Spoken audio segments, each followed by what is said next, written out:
ನಮ್ಮ ಇದರಲ್ಲಿ ನಮ್ಮ ನಾಯಕರದ್ದು ಯಾವುದು ಏನೂ ಪ್ರಾಬ್ಲಮ್ ಇಲ್ಲ ಸರ್.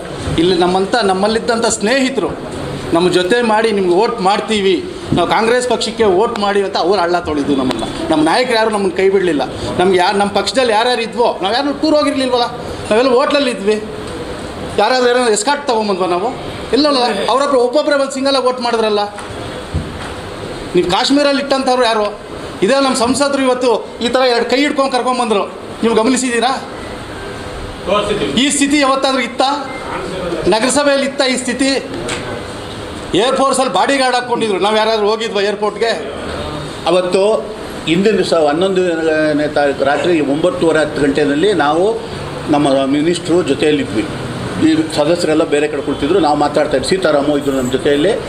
ಮಾಧ್ಯಮಗಳವರಿಂದ ಫೋನ್ ಮೇಲೆ ಫೋನ್ ಬರ್ತಾಯಿತ್ತು. ಏನು ಸರ್ ನೀವು ಏರ್ಪೋರ್ಟಲ್ಲಿ ಒಂದು ನಿಮಿಷ, ಏರ್ಪೋರ್ಟಲ್ಲಿ ಬೌನ್ಸರ್ಸು ಇವರು ಯಾರು ಸ್ಥಳೀಯ ಪೊಲೀಸ್ ಸಪೋರ್ಟು ರೌಡಿಗಳನ್ನು ಎಲ್ಲ ನಿಲ್ಲಿಸ್ಕೊಂಡು ಈ ಥರ ಮಾಡ್ತಾಯಿದ್ದಾರಂತೆ ಅಂತ ಬೈಟ್ ಕೊಡ್ತೀವಿ, ಬನ್ನಿ ಅಂತ ಸುಧಾಕರ್ ನಮ್ಗೆ ಕರೀತಾ ಇದ್ದಾರೆ ಅಂತ.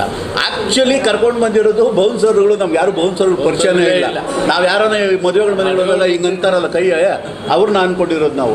ಅವರೇ ಇರ್ಬೋದು, ನಾವು ಅವ್ರ ಸಂಪರ್ಕನೂ ಇಲ್ಲ ನಮಗೆ. ಸತ್ಯವಾಗಲೂ ಹೇಳ್ತೀವಿ ಕೇಳಿ. ನಮ್ಗೆ ಯಾಕೆ ಏನಕ್ಕೆ ಬೌನ್ಸರು? ನಾವೇ ಅಂತ ಬೌನ್ಸರ್ಗಳ ವಿರುದ್ಧವಾಗಿ 100 ಜನ ಬಂದರೂ ಫೈಟ್ ಮಾಡೋ ಶಕ್ತಿ ಇದೆ, ನಮಗೇನು ಅದರ ಅವಶ್ಯಕತೆ ಇಲ್ಲ. ಬಟ್ ಈ ಬೇರೆಯವ್ರ ಮೇಲೆ ಗೂಬೆ ಕುಂಡಿಸೋದಕ್ಕೆ ಮಾಧ್ಯಮದವ್ರನ್ನ ಕರೆದು ಬೈಟ್ ಕೊಡ್ತೀವಿ ಅಂತ ಅವರೇ ಕರೆಸ್ಬಿಟ್ಟು ಈಗ ಅವರೇ ಕಳ್ತನ ಮಾಡೋದು, ಅವರೇ ಬೇರೆಯವ್ರ ಮೇಲೆ ಕಂಪ್ಲೇಂಟ್ ಕೊಡೋದು ನಿಮಗೆ ಗೊತ್ತಿದೆ ಆಯ್ತಾ? ಎಷ್ಟೊಂದು ನಡೆದಿದ್ದಾವೆಲ್ಲ ಕೊಲೆಗಳು, ಅವರೇ ಮಾಡಿಬಿಟ್ಟು ಬೇರೆಯವ್ರ ಮೇಲೆ ಕಂಪ್ಲೇಂಟ್ ಕೊಡಿಸ್ತಾರೆ. ಇಂಥವೆಲ್ಲ ನಡೆಯುತ್ತವೆ. ಅದಕ್ಕೆ ನಾನು ಹೇಳಿದ್ದು, ನಮ್ಮ ಇಷ್ಟೆಲ್ಲರಿಗೂ ಸೋಲು ನೋವುಗಳು ಆಗೋದಕ್ಕೆ ಕಾರಣ ಇಂಥವ್ರನ್ನ ಕಾಂಗ್ರೆಸ್ಸಲ್ಲಿ ಸೀಟ್ ಕೊಟ್ಟಂಥ ಪುಣ್ಯಾತ್ಮರು, ಕೊಡಿಸಿದಂಥವರು. ನಾನು ಹೇಳಿದ್ನಲ್ಲ ಆಗಲೇ ಇವ್ರ ಹೆಸರುಗಳು, ಇದನ್ನು ಅವರೇ ಸರಿಪಡಿಸ್ಬೇಕಾಗಿರೋದು ಕೂಡ. ಸರಿಪಡಿಸಲಿಲ್ಲ ಅಂದರೆ ಅದು ಅವರ ನಿಶಕ್ತಿನೋ ಅಥವಾ ಅವರ ದೌರ್ಬಲ್ಯನೋ, ಅದನ್ನು ಏನು ಅಂತ ನೀವೇ ವಿಶ್ಲೇಷಣೆ ಮಾಡಬೇಕು.